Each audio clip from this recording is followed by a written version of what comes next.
أعوذ بالله من الشيطان الرجيم بسم الله الرحمن الرحيم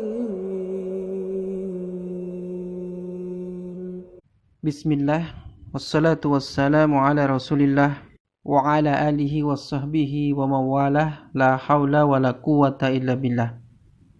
Saudaraku semua rahimakumullah, pada kesempatan ini kami akan menjawab pertanyaan dari salah seorang jamaah di majelis kita. Pertanyaannya adalah, apakah boleh membudidayakan maggot baik untuk kebutuhan sendiri, pakan dari hewan piaraan, ayam misalnya, dan juga apakah boleh dibudidayakan untuk dijual. Beliau juga menyertakan video tentang budidaya maggot ini. Berikut ini adalah cuplikan singkat dari video yang beliau tanyakan. Maggot BSF adalah belatung dari jenis lalat Black Soldier Fly atau biasa dikenal dengan BSF. Maggot ini sudah tentu mengandung protein yang tinggi, bisa dikatakan hampir 100%-nya adalah protein hewani. Dan pertanyaannya, apakah maggot BSF ini aman dimakan oleh ternak kita? Jawabannya tentu saja aman, karena maggot ini dari lalat BSF. Dan lalat BSF ini bukan lalat penyebar penyakit seperti lalat hijau yang kerap menyebar penyakit. Karena lalat hijau akan hinggap dan bertelur di tempat-tempat yang berbau busuk dan amis seperti bangkai, kotoran, dan lain-lain. Sementara lalat BSF ini hanya berada di sekitar bahan-bahan yang mengandung fermentasi, artinya media-media yang bersih. Sebelum menjawab pertanyaan tersebut, maka kami harus jelaskan terlebih dahulu fakta tentang maggot ini berdasarkan pertanyaan tersebut dan juga berdasarkan video yang dikirimkan serta fakta yang kami cari atau kami gali terkait dengan maggot ini. Yang pertama, fakta maggot ini, maggot itu adalah larva yang dihasilkan oleh lalat tentara hitam atau Black Soldier Fly, BSF. Habitat hidup dari BSF ini adalah pada ekosistem sampah-sampah organik, di mana siklus hidup dari BSF ini dia berusia hanya 7 sampai dengan 14 hari. Selama hidupnya lalat ini tidak makan, kemudian dia bertelur. Setelah bertelur mati, ya, yang betina, sedangkan yang jantan setelah kawin mati. Jadi sebenarnya lalat ini tidak mengkonsumsi makanan, hanya hinggap di sampah-sampah organik sebagai tempat dia untuk meletakkan telur-telurnya sehingga telur-telur itu bisa memperoleh makanannya.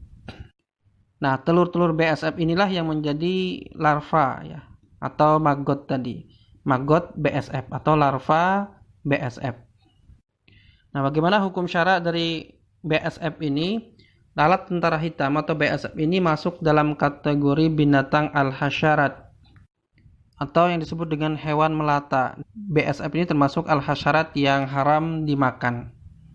Alasan bahwa lalat itu haram dimakan itu adalah karena dianggap binatang yang khaba'its, yaitu kotor. Dalilnya adalah Quran surah Al-A'raf ayat 157, wa yuharrimu alaihimul khaba'its, dan diharamkan bagi mereka al-khaba'its. Dan faktanya memang habitat lalat itu secara umum hidup dari memakan kotoran-kotoran atau sampah-sampah. Ada lalat atau larva lalat yang habitatnya pada kotoran atau sampah yang najis, seperti pada bangkai, tahi, dan lain-lain. Ada juga lalat yang hidup pada kotoran atau sampah organik, seperti buah-buahan, sayur-sayuran, dan lain-lainnya yang membusuk. Nah, larva lalat tentara hitam atau BSF ini masuk dalam kategori yang kedua, yaitu larvanya hidup dari memakan sampah-sampah organik. Meskipun lalat itu haram dimakan, namun secara umum bukanlah binatang yang najis, baik saat hidup ataupun sudah menjadi bangkai atau mati. Imam Ibnu Qudamah mengatakan ma la nafsa lahu sa'ilatun fahuwa tahirun bi jami'i ajja'ihi wa fadalatihi. Binatang yang tidak memiliki darah merah mengalir, dia suci sekaligus semua bagian tubuhnya dan yang keluar dari tubuhnya. Dalam Bidayatul Mujtahid disebutkan bangkai hewan yang tidak memiliki darah seperti serangga statusnya tidak najis. Nah, demikian pula kotorannya. Ini adalah pendapat Hanafiyah, Malikiyah, Hambali dan salah satu pendapat dari Imam Asy-Syafi'i. Nah, hal yang sama juga disampaikan oleh Ar-Ramli. Dikecualikan dari benda najis, berarti tidak termasuk najis, bangkai binatang yang tidak memiliki darah yang mengalir ketika dilukai, baik karena tidak memiliki darah sama sekali atau memiliki darah tapi tidak mengalir, jadi tidak ada sirkulasi darah di dalam tubuhnya. Sedangkan dalil yang menegaskan bahwa binatang seperti lalat ini bukan najis adalah hadis dari Nabi SAW, idza waqa'adz dzubabu fi ina'i ahadikum falyagmishu kullahu summa liyatrahu fa inna fi ahadihi janahaihi shifaan wa fil akhari da'an. Jika seekor lalat masuk di tempat minum kalian, maka celupkanlah seluruh bagian lalat tersebut, lalu buanglah lalat tadi, karena di salah satu sayapnya terdapat obat dan sayap lainnya adalah racun. Dalam hadis ini kita bisa memahami kalaulah lalat itu adalah najis, maka Rasulullah SAW tidak mungkin menyuruh kita untuk mencelupkan seluruh bagian dari lalat itu.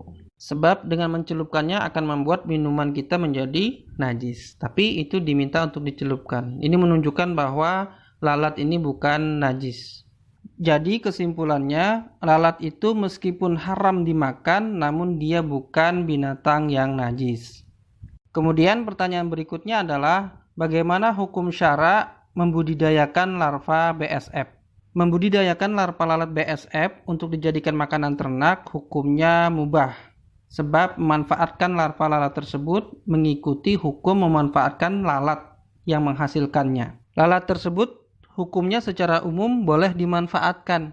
Kebolehannya berdasarkan dalil-dalil dan kaidah hukum syariat yang umum dalam pemanfaatan segala sesuatu di dunia ini selama tidak ada dalil khusus yang melarangnya.